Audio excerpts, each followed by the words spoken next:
I was standing in the great room of my $4,700,000 mountain estate, staring at my phone in disbelief. The text from my mother read, "We won't make it to your housewarming. Your sister needs some groceries." Around me, the film crew was setting up equipment for tomorrow's Luxury Mountain Retreats television special. Custom Italian marble gleamed under professional lighting. Floor-to-ceiling windows framed the Rocky Mountain peaks. And here I was, realizing my parents had just chosen buying groceries for my 32-year-old sister over celebrating the biggest achievement of my life. The irony burned deeper than any physical pain I had ever experienced. As I watched the camera operators position their equipment near my hand-carved mahogany staircase, memories flooded back like a dam bursting. This pattern had defined my entire childhood, but somehow I had convinced myself things would be different now. Growing up in suburban Denver, I learned early that Amanda's needs always came first. When I was 8 years old and had the lead role in our elementary school's Christmas play, my parents missed the performance because Amanda had a stomachache and needed to go to urgent care.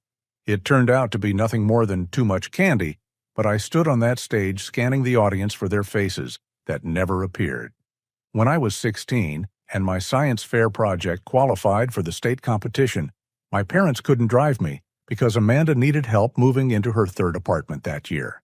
I took the bus, won second place, and came home to find them assembling her new bedroom furniture. The pattern continued through college. My parents had promised to help with tuition, but Amanda's art therapy program took priority.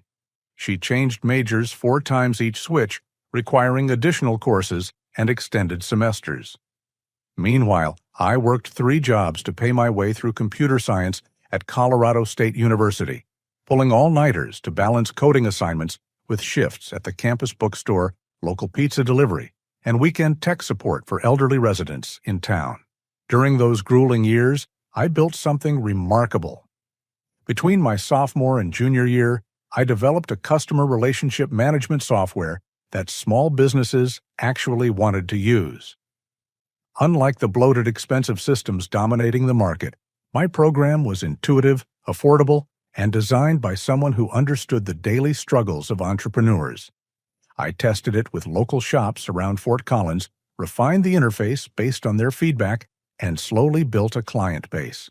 By graduation, I was running my company from a cramped studio apartment, living on ramen noodles and determination.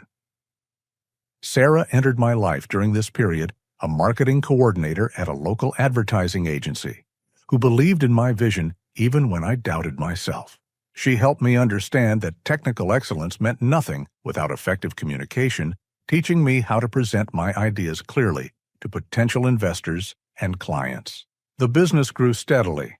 I hired my first employee, then 5 more, then moved into a proper office space in downtown Denver. Every milestone felt hollow, though, because my family remained focused on Amanda's latest crisis. When my company secured its first major corporate contract, worth $200,000, I called my parents excitedly to share the news. They listened politely for 30 seconds before launching into concerns about Amanda's recent breakup and her need for emotional support. 6 months ago, after 5 years of building my business into $1 million company, I purchased this estate. 10,000 square feet of architectural perfection nestled into the mountainside, with 360-degree views of Colorado's most stunning peaks. I had dreamed of this moment since those hungry college nights, imagining bringing my parents here, seeing their pride as they toured the home their son had earned through sheer determination.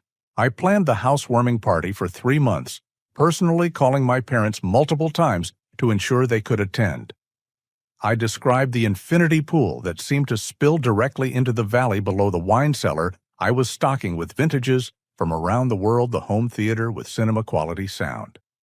Their responses were always enthusiastic, but somehow distant, as if they were humoring a child's fantasy rather than celebrating a real achievement.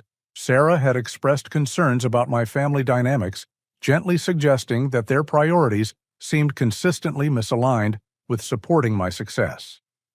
I defended them, explaining that Amanda had struggled with various challenges throughout her adult life and needed extra attention. Sarah would nod thoughtfully, but never seemed convinced by my explanations. Now, staring at that text message, I felt the accumulated weight of 30 years of being second priority. The grocery emergency seemed particularly insulting, given that Amanda was a college graduate, with no dependents living rent-free in my parents' basement. What groceries could possibly be so urgent that they required missing their son's most important celebration? Curiosity drove me to check Amanda's Instagram account, something I rarely did anymore.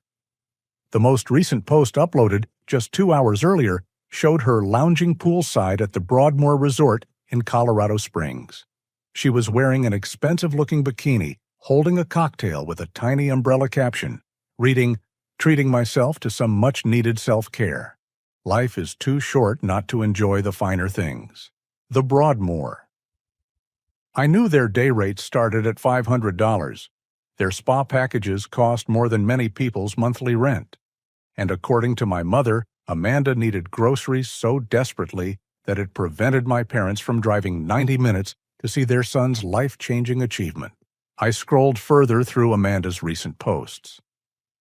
Last week, dinner at Guard and Grace Denver's most exclusive steakhouse.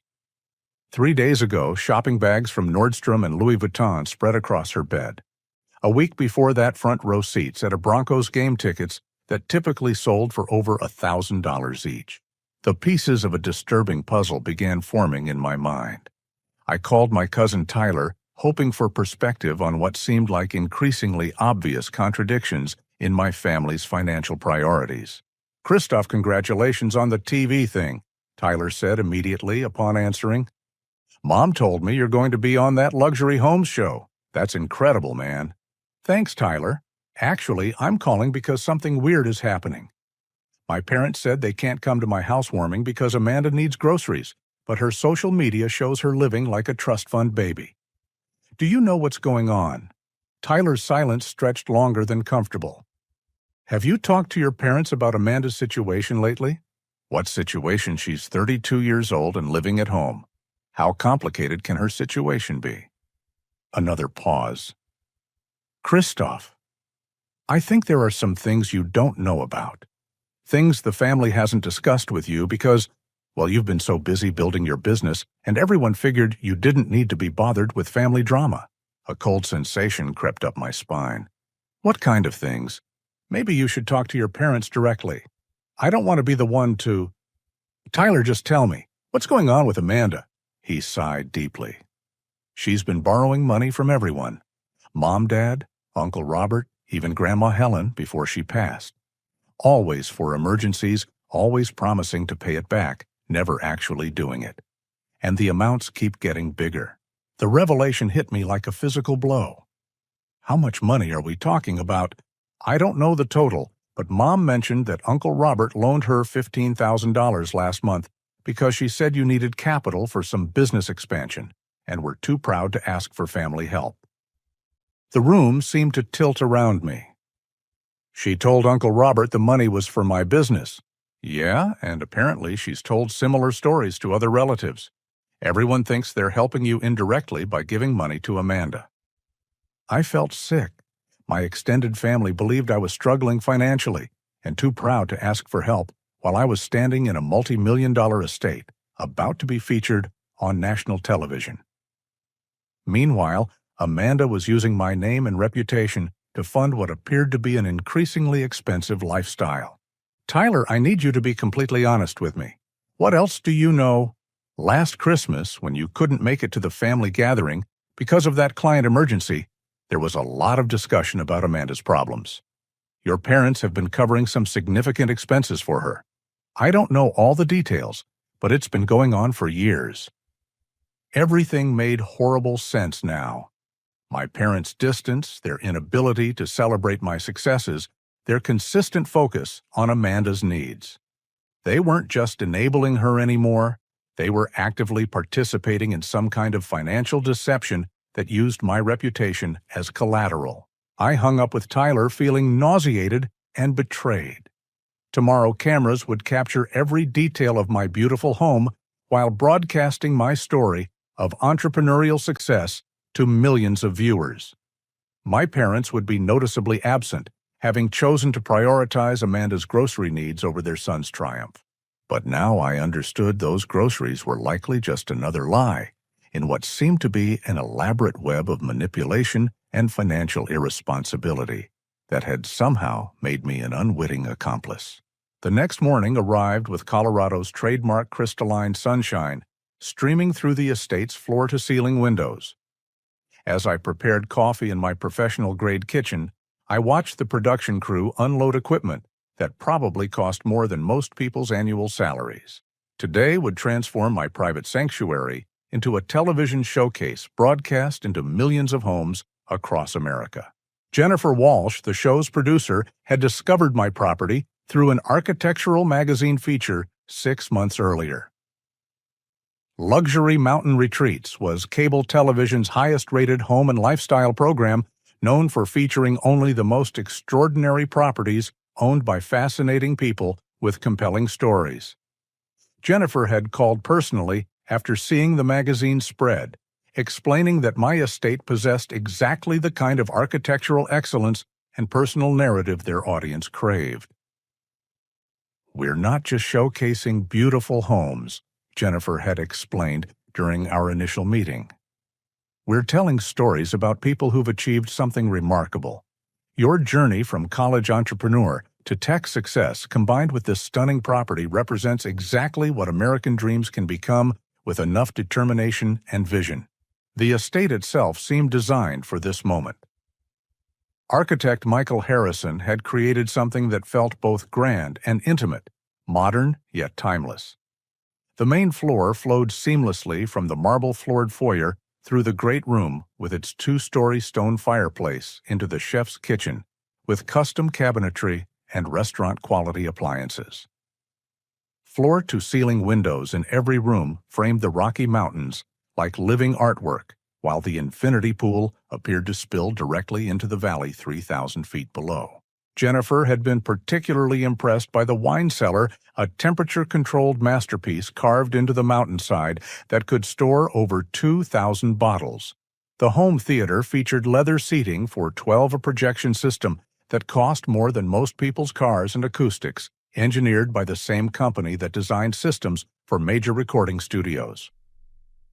Every detail reflected both luxury and personal taste, from the hand-selected travertine in the master bathroom to the custom lighting system that could transform the ambiance of any room with simple voice commands. During pre-production meetings, Jennifer had expressed interest in my family background, asking whether my parents would participate in interviews about watching their son achieve such remarkable success. I had deflected those questions, explaining that they preferred privacy. Now the irony felt almost unbearable. They weren't avoiding publicity. They were avoiding me. Sarah arrived as the crew finished setting up their primary camera positions. She had taken the day off work to help coordinate the production, understanding how important this opportunity was for both my business and personal validation. Her marketing background proved invaluable as we discussed which aspects of my entrepreneurial journey would resonate most powerfully with viewers. "You've built something amazing here," she said, squeezing my hand as we watched the crew position lights around the great room's seating area. "This isn't just about the house. It's about proving that hard work and vision can create extraordinary results, even when you don't have family support or inherited advantages." The interview portion began mid-morning. Jennifer asked thoughtful questions about my college years, the challenges of building a business from nothing, and the specific decisions that led to purchasing this particular property. I found myself sharing stories I rarely told about sleeping in my office during the company's early months, about learning to code advanced features through YouTube tutorials, because I couldn't afford formal training, about the first time I realized my software was actually solving real problems for real businesses. "What drives someone to push through that level of difficulty?" Jennifer asked. "Many people would have given up when the obstacles seemed so overwhelming. I think it comes from understanding that no one else was going to create the life I wanted," I replied. "I couldn't wait for family support or financial help or perfect circumstances. If I wanted something different than what I grew up with, I had to build it myself. As cameras rolled, I felt proud of my story. This was what resilience looked like. This was proof that individual determination could overcome any disadvantage or lack of support. The irony that my family was missing this vindication moment added a bittersweet edge to every answer. During a break between interview segments, Jennifer pulled me aside with an excited expression. "I just received some news that could add an incredible element to your story. Are you familiar with the timing of when this episode will air? Sometime in the next few months, right? Actually, we've moved you to a special slot. This episode will broadcast during primetime Thanksgiving week, which means potential viewership of 30 million people.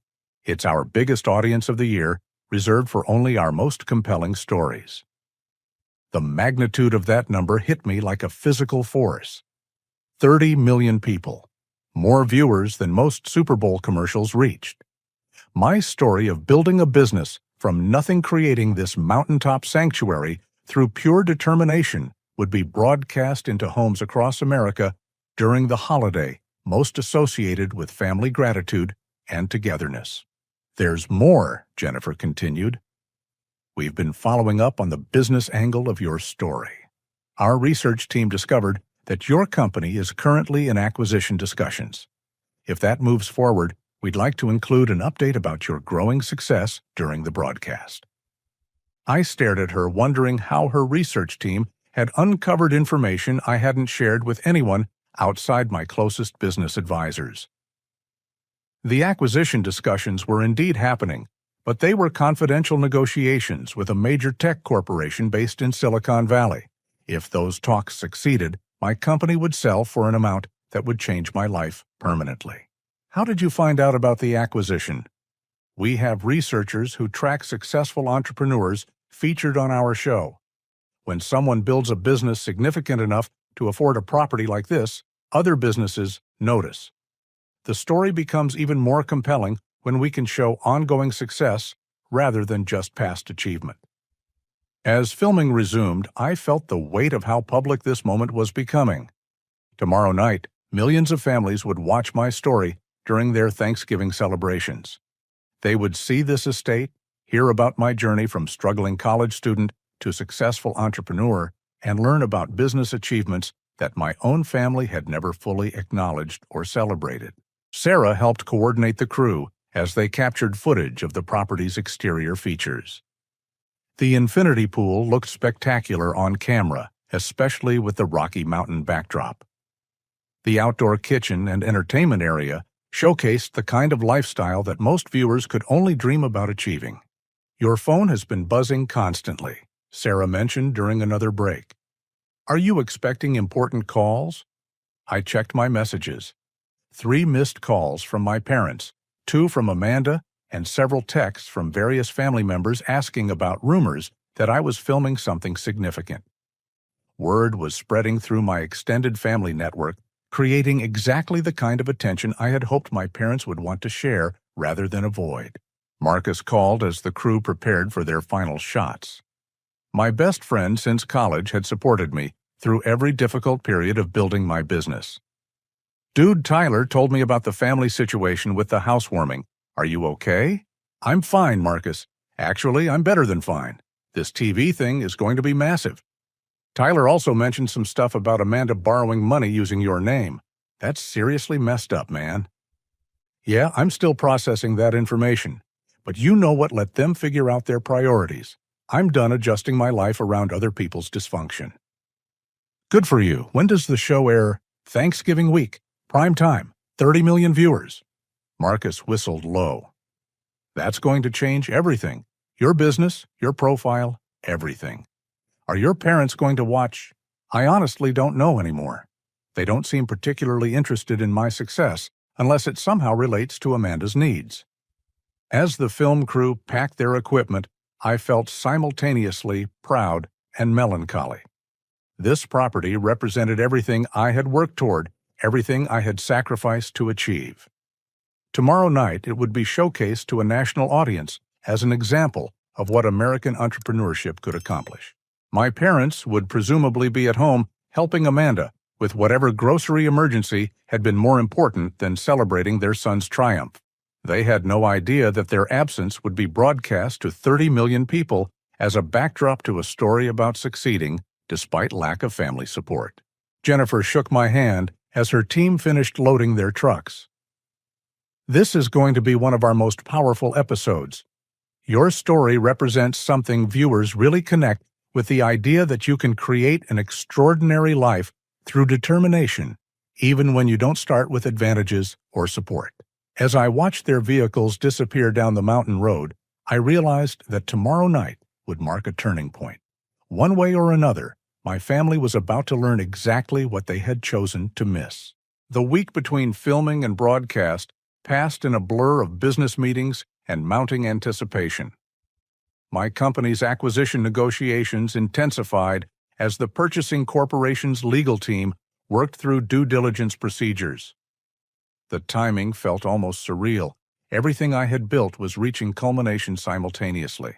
Tuesday evening, 3 days before the broadcast, my cousin Tyler called with information that shattered my remaining illusions about my family's financial situation. "Christoph, I need to tell you something, and it's going to be hard to hear." Tyler began without preamble. "More revelations about Amanda's spending habits. Worse than spending, she has a gambling problem, and it's destroyed your parents financially." The words hit me like ice water. "What do you mean, gambling problem?" "She's been going to the casinos in Black Hawk and Central City for 3 years. Started small, but it escalated quickly. Your parents have been covering her losses, and the amounts are staggering." I sank into the leather chair in my home office, staring out at the mountain peaks that suddenly seemed distant and irrelevant. How staggering? Uncle Robert told me she lost $50,000 in one weekend last month. $50,000, Christoph. Your parents took out a second mortgage on their house to cover that single loss. The room felt like it was spinning. My parents, who had always lived modestly and planned carefully for retirement, had mortgaged their future to cover my sister's gambling debts. How long has this been going on? At least 3 years that anyone knows about. But here's the really awful part: she's been lying to everyone about why she needs money. She told Uncle Robert that you were expanding your business and needed capital, but were too proud to ask for help. She told Aunt Lisa that you were having cash flow problems and needed a bridge loan. She's been using your success story to manipulate people into giving her money. I felt physically sick. While I was building my business and purchasing this estate, Amanda had been systematically destroying my family's financial stability while using my name as collateral for her lies. Tyler, do you know the total amount we're talking about? I don't think anyone knows the complete picture. Your parents have been handling it quietly, probably out of shame. But Uncle Robert mentioned that they've liquidated most of their retirement savings. And there have been family meetings you weren't invited to, discussions about how to handle Amanda's situation without bothering you. Family meetings I wasn't invited to. Everyone agreed you were building your business and didn't need to be dragged into family drama. Your parents specifically asked everyone not to involve you because they said you had enough stress with work. The irony was devastating. My family had been protecting me from their crisis while simultaneously excluding me from their lives. They saw my success as evidence that I didn't need their support or involvement, never realizing that their absence felt like rejection rather than protection. Tyler, there's something else you need to know. Tomorrow night, I'm going to be on national television, a major show about luxury homes. 30 million people are going to see my house and hear my story. Silence stretched for several seconds. Holy shit, Christoph. Does anyone in the family know? I told my parents about the filming, but I don't think they understood the scope. And given that they missed my housewarming for Amanda's grocery emergency, I doubt they're planning to watch. This is going to be a problem. When people see you on TV living in a multi-million-dollar house and then think about Amanda borrowing money for your business emergencies. Yeah, I figured that out. The whole deception is about to collapse publicly. After hanging up with Tyler, I sat in my office as darkness fell over the mountains, trying to process the full scope of what I had learned. My sister wasn't just irresponsible with money. She was actively destroying our family while using my reputation as cover for her addiction. My parents weren't just enabling her, they were sacrificing their own financial security while simultaneously excluding me from any meaningful role in their lives. The next morning brought a call from Innovate Solutions, the Silicon Valley corporation interested in acquiring my company. "We're prepared to move forward with an offer," their chief technology officer informed me. $12 million for complete acquisition with a 3-year consulting contract that would keep you involved in development. $12 million. More money than I had dreamed possible when I started coding in that cramped college apartment. Combined with the value of my estate and other investments, I would be financially secure for life. The timing felt almost cosmic. 24 hours before my story aired on national television, I received validation that my business was worth more than most people would earn in multiple lifetimes. "We'd like to announce the acquisition next week," the CTO continued. "The publicity from your television appearance should create positive momentum for introducing your software to our client base." After accepting their offer, I called Sarah to share the news. She screamed with joy, understanding better than anyone how much this validation meant after years of uncertainty and struggle. $12 million, she repeated, as if testing how the words sounded. "Christoph, you've literally achieved everything you worked toward. Your parents are going to be so proud when they see the show tomorrow night." But I wasn't certain my parents would watch. They had shown remarkably little interest in my achievements, and with Amanda's needs constantly demanding their attention, I doubted they would prioritize television programming about their son's success. I spent Thursday preparing mentally for the broadcast. The production team had sent me a preview copy, and watching myself tell my story felt surreal. The cameras captured both the beauty of the estate and the underlying theme of succeeding without family support. Jennifer's editing highlighted the contrast between my humble beginnings and current circumstances, creating a narrative that would resonate with anyone who had struggled to build something meaningful. Marcus organized a viewing party at his house with several of our college friends, people who remembered my ramen noodle days and understood how far I had traveled. Sarah prepared snacks and decorations, turning the evening into a celebration of achievement and friendship. But as Thursday evening approached, I felt increasingly nervous about what would happen after the show aired. My family's financial crisis, Amanda's deception, and my parents' misguided priorities were about to be exposed to public scrutiny in the most dramatic way possible. At 8 o'clock Mountain Time, my story began broadcasting to 30 million American households. For the next hour, viewers would learn about a young man who built a successful business and purchased a spectacular mountain estate through determination and hard work, while his family remained notably absent from his celebration. What happened after that hour would change everything. The broadcast exceeded every expectation Jennifer had set. Watching myself on national television felt like observing someone else's life, even though I remembered every conversation and camera angle. The production team had crafted my story into something genuinely inspiring, highlighting the contrast between struggle and achievement while showcasing the estate's breathtaking beauty. Social media reaction began immediately. Within 30 minutes of the show ending, my personal Instagram account had gained over 5,000 followers. Comments poured in from viewers expressing admiration for my perseverance, amazement at the property, and curiosity about my business. The hashtag Luxury Mountain Retreat became a trending topic on Twitter, with thousands of people sharing clips and screenshots from the episode. But the most significant reaction came from the business world. My office phone started ringing Friday morning and didn't stop. Partnership inquiries, client requests, and interview opportunities flooded in faster than I could process. The exposure had transformed my company from a successful regional business into a nationally recognized brand overnight. "Christoph, you need to see this," Sarah called from her laptop where she was monitoring media coverage. "You're being featured on business news websites, lifestyle blogs, and even architectural magazines. Everyone wants to know more about your software and how you built the company." The Innovate Solutions acquisition became public knowledge when their communications team issued a press release linking the purchase to my television appearance. $12 million for a company built by a young entrepreneur who had been featured on primetime television created exactly the kind of success story that financial journalists loved to cover. Local Denver media picked up the story immediately. The Denver Business Journal wanted an interview about building tech companies in Colorado. A regional lifestyle magazine requested a photo shoot at the estate. Real estate publications asked about architectural details and property values in the area. "This is incredible," Marcus said when he called Friday afternoon. "Everyone I work with saw the show and keeps asking me questions about you.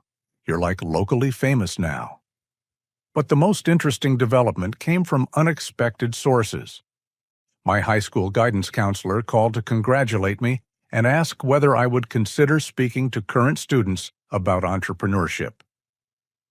Former professors from Colorado State University reached out about guest lecturing in their business program. Complete strangers messaged me through social media, sharing their own stories of building companies despite family challenges and thanking me for representing their experiences. By Friday evening, I realized that something profound had happened. The show had resonated with viewers on a level that transcended entertainment. People saw my story as validation of their own struggles and proof that family support, while valuable, wasn't essential for achieving extraordinary success. However, my family remained conspicuously silent. No congratulations calls, no text messages acknowledging what they had seen, no questions about the business acquisition or media attention.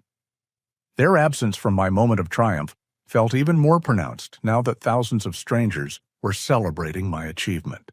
Saturday morning brought the first sign that my family's silence wouldn't last much longer.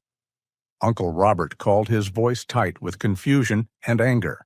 "Giacomo, Christoph, I watched your show Thursday night. I need to understand something. If you just sold your business for $12 million and live in that incredible house, why did Amanda tell me you needed $15,000 for business expansion?" The question hung in the air like an accusation.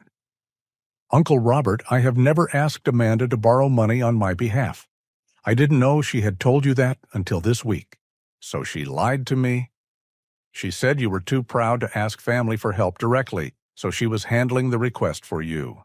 She promised the money would be paid back within 6 months." "I'm sorry, Uncle Robert, but yes, she lied. I have never needed to borrow money from family, and I certainly didn't authorize her to do it on my behalf." His silence stretched for nearly 30 seconds. "Christoph, how much money do you think Amanda has borrowed using your name? I don't know the complete picture yet, but I'm starting to understand it's substantial." "She got $5,000 from Aunt Lisa for your emergency equipment purchase. She convinced Cousin Jennifer to loan her $8,000 for your temporary cash flow problem. And that's just what I know about."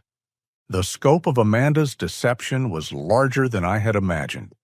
She hadn't just manipulated my parents. She had systematically defrauded my extended family by exploiting their love for me and their respect for my work ethic. "Uncle Robert, I'm going to start making some phone calls to figure out exactly what's been happening. I had no idea Amanda was using my name this way." "Your parents know about the borrowing, Christoph. They've been coordinating some of it, asking family members to help with your business challenges because they said you were too proud to ask directly." That revelation hit me like a physical blow. My parents hadn't just enabled Amanda's deception, they had actively participated in it, recruiting family members to unknowingly fund her gambling addiction while believing they were helping my business succeed. After hanging up with Uncle Robert, I called my parents' house for the first time since receiving their grocery emergency text. My mother answered on the second ring. "Christoph, congratulations on your television appearance," she said, her voice strained and artificial. "The house looked beautiful." "Thank you, Mom. I'm curious, though. You said you couldn't come to my housewarming because Amanda needed groceries, but your daughter seems to be living a pretty expensive lifestyle lately." "I don't know what you mean." "Mom, I know about the gambling. I know about the loans. I know that Amanda has been borrowing money from family members by claiming I needed it for business emergencies. and I know that you and Dad have been helping coordinate those lies." The silence that followed lasted long enough for me to wonder if the call had been disconnected. Finally, my mother spoke in a voice barely above a whisper. "We didn't want to burden you with family problems when you were working so hard to build your business. So instead, you decided to exclude me from my own family while using my reputation to cover up Amanda's addiction. It's not that simple, Christoph." "Actually, Mom, it is that simple. You chose Amanda's problems over my achievements, her needs over my celebrations, and her lies over honest relationships with your son. She's struggling, Christoph. She needs our support. And apparently, your successful son doesn't need parents who show up, who celebrate his achievements, or who treat him with basic honesty." My mother started crying, but I felt no sympathy. For 30 years, I had accommodated their priorities, understood their concerns about Amanda, and accepted my secondary position in their lives. But using my name to enable her gambling addiction while excluding me from family decisions crossed every reasonable boundary. "Your father wants to talk to you," my mother said through her tears. "Tell my father he's welcome to call me when he's ready to have an honest conversation about what's been happening in this family. Until then, I have nothing to say to either of you." I hung up feeling angry, but also strangely liberated. The television exposure had given me perspective on my own worth and achievements. 30 million people had watched my story and found it inspiring, while my own family treated my success as either irrelevant or useful, only for covering their daughter's destructive behavior. Sunday morning brought news that the Luxury Mountain Retreats episode featuring my story had become the highest-rated episode in the show's history. Jennifer called to share viewership numbers and discuss potential follow-up opportunities. "Christoph, this episode has generated more viewer response than any show we've produced," she said excitedly. "People are calling it the most inspiring success story they've seen on television. We're getting requests for interviews, articles, even book deal inquiries." As I stood in my great room looking out at the mountain vista that had provided the backdrop for my television debut, I realized that my life was about to change in ways I had never anticipated. The exposure would bring business opportunities, financial growth, and public recognition beyond anything I had imagined. But it would also force my family to confront the lies they had built their relationships around. Amanda's deception was about to collapse under public scrutiny, and my parents would have to choose between continuing to enable her or finally acknowledging the son they had spent years taking for granted. That choice was coming sooner than any of us expected. Monday morning arrived with chaos I never could have anticipated. My phone started ringing at 6 a.m. Mountain Time and didn't stop. The voicemail box filled completely within 2 hours. Text messages flooded in faster than I could read them. Social media notifications crashed my phone's memory twice before I turned them off completely. The first wave of calls came from business contacts. Former clients who had seen the show wanted to discuss expansion projects. Potential customers called seeking information about my software solutions. Investment firms requested meetings about funding new ventures. The exposure had transformed my company's profile overnight, creating opportunities that would have taken years to develop through traditional marketing. But mixed among the business calls were messages from high school classmates, college professors, and people I hadn't spoken with in over a decade. Everyone wanted to congratulate me, share their pride in my success, and express amazement at the television feature. Sarah arrived at the estate around 8 a.m., finding me overwhelmed by the sheer volume of responses. "This is incredible, Christoph," she said, scrolling through social media mentions on her tablet. "You're being shared across every platform.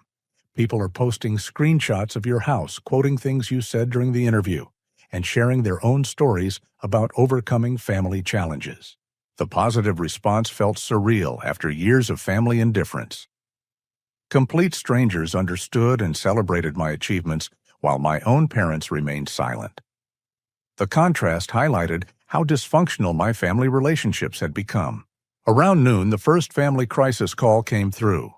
Aunt Lisa's voice was shaky with anger when I answered. "Christoph, I need to understand what's happening. I watched your show Thursday night, and now I'm confused about money I gave Amanda for your business." "What money, Aunt Lisa?" $8,000. "She said you needed equipment financing, but were too proud to ask family directly. She promised it would be repaid within 3 months." Another piece of Amanda's deception puzzle fell into place.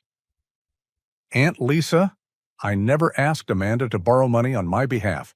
I haven't needed family financial help for my business." Her silence lasted several seconds. "So she lied to me?" "I'm afraid so. I'm learning that she's borrowed money from several family members using my name without my knowledge."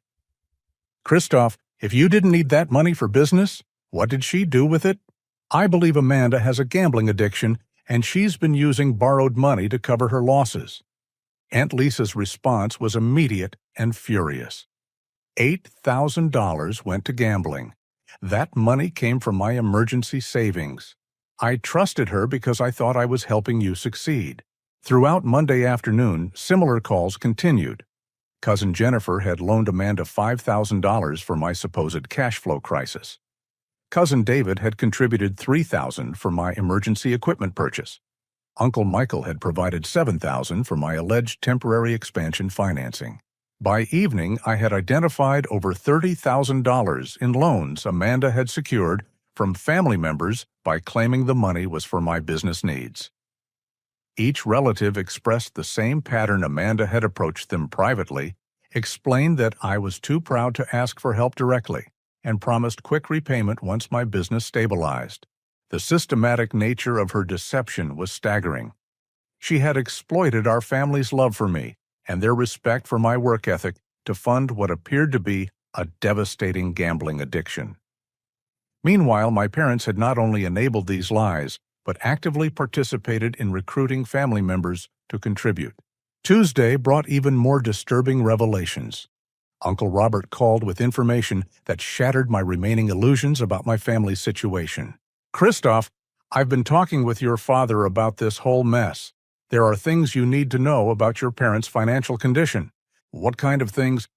"They're facing bankruptcy. Amanda's gambling losses have consumed their retirement savings, forced them to take multiple mortgages on their house, and maxed out every line of credit they could access.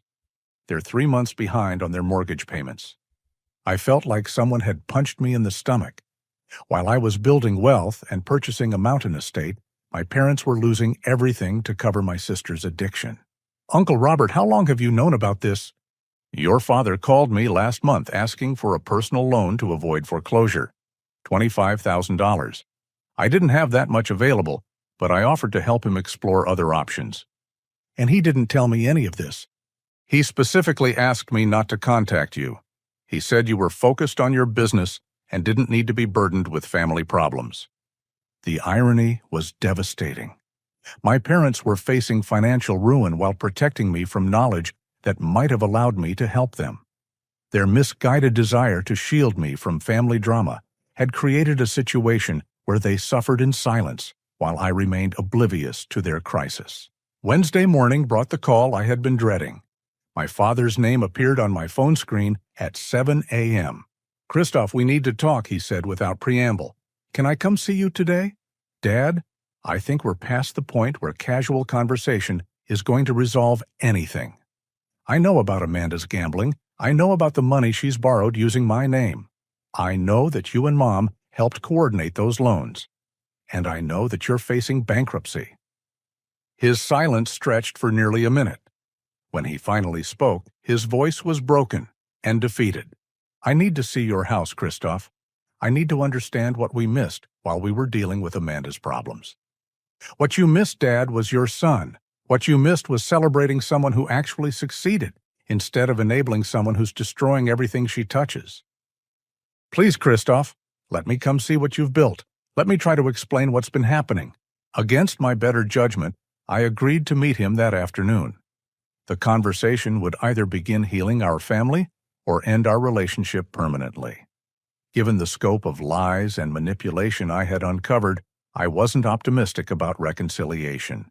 But he was still my father, and some part of me hoped that seeing my achievements firsthand might help him understand what his priorities had cost both of us. That afternoon would determine whether my family could be salvaged or whether Amanda's addiction had destroyed more than just money. My father arrived at 3 o'clock Wednesday afternoon, driving the same 15-year-old Toyota Camry he had owned since before my college graduation. As he climbed out of the car and stared up at the estate's facade, I watched his face register the full scope of what his son had achieved without family support or recognition. He stood motionless for several minutes, taking in the architectural details, the mountain setting, the obvious expense and quality of everything visible from the circular driveway.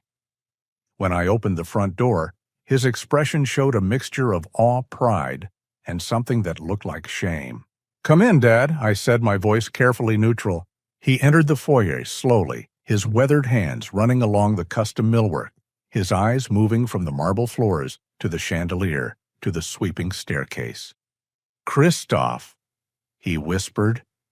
I had no idea it was anything like this. "You would have known if you had come to my housewarming party instead of helping Amanda with groceries." He winced at my words but didn't argue. "Can you show me around?" I led him through the main floor, watching him absorb details that represented years of planning and dreaming. In the great room, he stopped in front of the floor-to-ceiling windows that framed the Rocky Mountain vista. "This is what you built," he said, more to himself than to me. "This is what our son accomplished while we were—" "While you were what, Dad? While you were covering up Amanda's gambling addiction, while you were mortgaging your retirement to pay for her casino losses, while you were helping her steal money from family members by using my name." His shoulders sagged, and for the first time in my adult life, my father began to cry. Not just tears, but deep body-shaking sobs that seemed to come from years of accumulated guilt and regret. "We destroyed everything," he said through his tears. "We lost our house trying to help her. We lied to everyone about why we needed money. We missed the most important moments of your life because we were always dealing with her latest crisis." I felt my anger warring with sympathy as I watched this strong man, who had worked construction for 40 years, break down in my living room. "Dad, why didn't you tell me what was happening? Why did you exclude me from family decisions while using my reputation to enable her lies?" He struggled to compose himself, wiping his eyes with his sleeve like a child. "Because you were building something beautiful, and she was destroying everything she touched. We thought if we could handle her problems quietly, you could focus on your success without being dragged down by our failures. But I wasn't just building a business, Dad. I was hoping to build a family relationship where my achievements mattered, where my parents showed up for important moments, where success was celebrated instead of ignored." "We failed you," he said simply. "We failed you completely." Before I could respond, the sound of a car door slamming echoed from the driveway. Through the windows, I saw Amanda climbing out of a black Mercedes SUV that definitely didn't belong to her, given what I now knew about her financial situation. "Did you tell her where I live?" I asked my father. "She followed me," he admitted. "I told her not to come, but she insisted on being part of this conversation." Amanda entered my house without knocking, her defiance immediately apparent in her posture and expression. She was dressed expensively, carrying a designer purse, wearing jewelry that probably cost more than most people's monthly salaries. "So this is where my successful brother lives," she said, looking around the foyer with obvious envy rather than admiration. "Amanda, you're not welcome here," I said flatly. "Oh, I think I am welcome.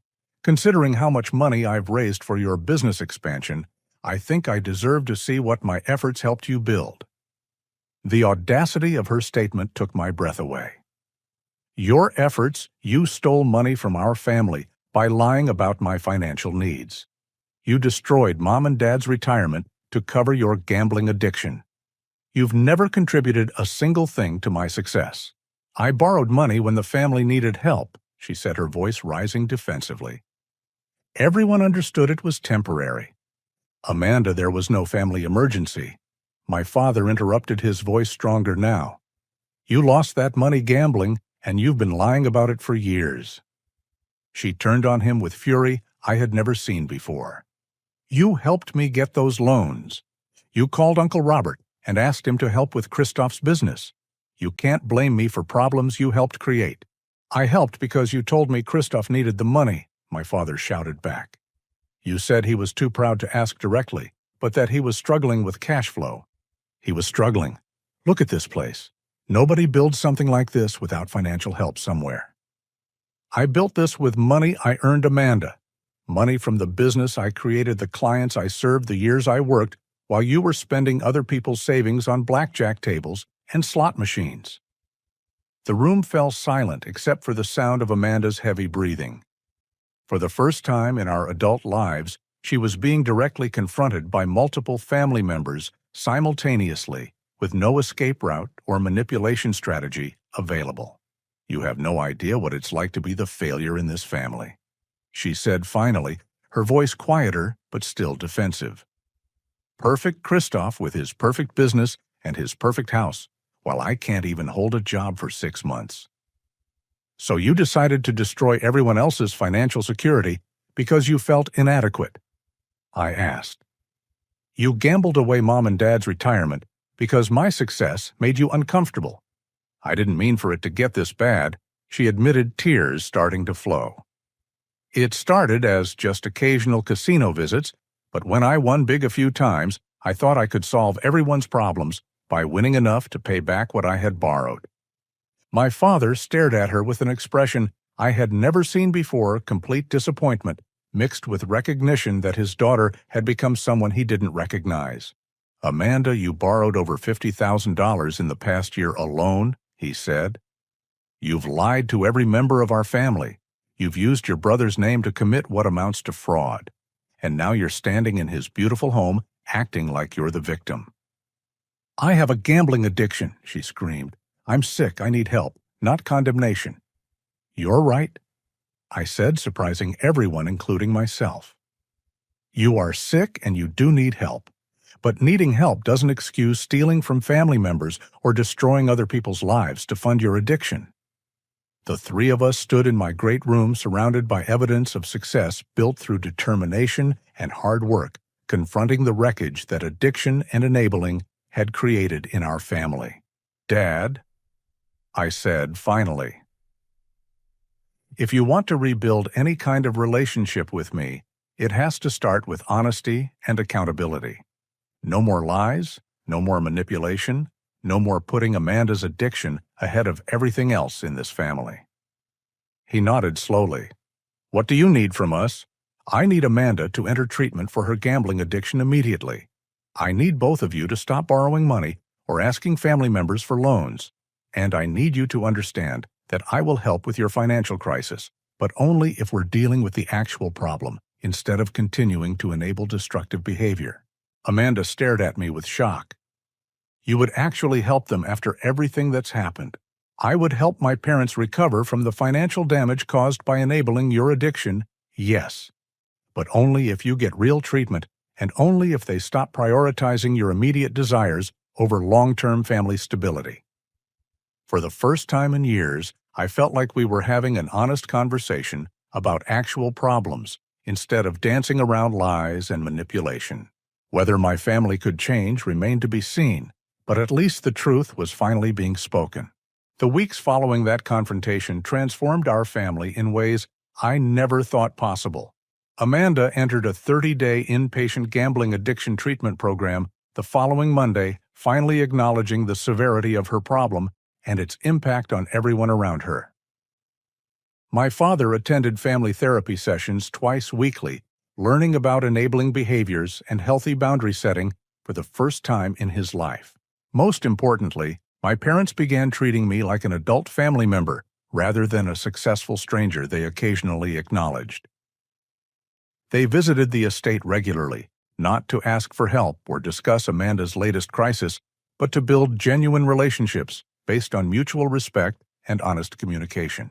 I established a family financial recovery plan that addressed their immediate bankruptcy concerns while requiring accountability and transparency. I paid off their mortgage and credit card debts, totaling nearly $60,000, but only after they agreed to attend financial counseling and maintain complete honesty about all future expenses. The relief in my father's eyes when he realized his house was safe was worth every dollar. Uncle Robert, Aunt Lisa, and other family members who had been deceived by Amanda's lies received full reimbursement for their loans, along with sincere apologies from both Amanda and my parents. The family meetings that had previously excluded me became regular gatherings focused on rebuilding trust and maintaining healthy relationships. Amanda's recovery process proved challenging, but ultimately successful. Treatment helped her understand that her gambling addiction was a disease requiring ongoing management, not a temporary problem that could be solved with willpower alone. She attended Gamblers Anonymous meetings 3 times weekly and found employment at a nonprofit organization that specialized in addiction counseling, using her experiences to help others recognize destructive patterns before reaching crisis points. The television exposure continued generating remarkable opportunities for my business. The acquisition by Innovate Solutions proceeded smoothly, and my consulting role allowed me to remain involved in product development while exploring new entrepreneurial ventures. Interview requests and speaking opportunities created additional income streams that exceeded my original business profits. Sarah and I announced our engagement 6 months after the broadcast aired, planning a wedding celebration that would include my entire family for the first time in years. My parents expressed genuine enthusiasm about their future daughter-in-law, finally understanding that my success extended beyond financial achievement to building meaningful relationships with people who appreciated and supported my goals. The estate became a gathering place for family celebrations rather than a symbol of individual achievement that others couldn't access or appreciate. Thanksgiving dinner that year included 22 relatives, all of whom understood the true story behind my success and the family healing that had followed years of dysfunction and deception. Marcus remained my closest friend throughout these changes, often commenting that I seemed happier and more relaxed than he had seen me since college. "You finally have the family relationships you always wanted," he observed during one of our regular hiking trips in the mountains behind my property. It just took a gambling addiction crisis and national television exposure to make it happen. The most meaningful change came in my relationship with my parents. They began asking about my business, not because they needed something, but because they were genuinely interested in my work and proud of my achievements. They attended company events as honored guests, finally understanding that their son had built something remarkable that deserved celebration and recognition. My mother called me every Sunday morning not to discuss Amanda's problems or request assistance, but to maintain the kind of regular communication that healthy families take for granted. My father helped me design and build raised garden beds on the estate's lower terrace, working together on a project that represented growth and future planning rather than crisis management. Amanda and I developed a cautious but genuine relationship based on mutual accountability and respect. She acknowledged the damage her addiction had caused while working consistently to make amends through changed behavior rather than empty promises. We would never be close in the traditional sibling sense, but we learned to interact honestly without the manipulation and resentment that had characterized our adult relationship. Looking back on that transformative year, I realized that success without meaningful relationships feels hollow, but relationships without mutual respect and honesty become destructive. My family had to lose almost everything before we learned to value what actually mattered, treating each other with dignity, celebrating achievements instead of taking them for granted, and addressing problems honestly instead of enabling destructive behaviors. The greatest lesson came from understanding that you can love someone while refusing to participate in their dysfunction. Setting boundaries and demanding accountability isn't cruel. It's often the most loving thing you can do for people who have lost their way. My parents needed to learn that enabling Amanda's addiction wasn't helping her. It was destroying everyone involved while teaching her that lies and manipulation would be rewarded with financial support. Today, as I write this story from the same great room where I once stood alone reading my mother's text about groceries being more important than my housewarming, I'm surrounded by evidence of what healthy family relationships can become. Wedding planning books cover the coffee table, as Sarah and I design a celebration that will include everyone who matters.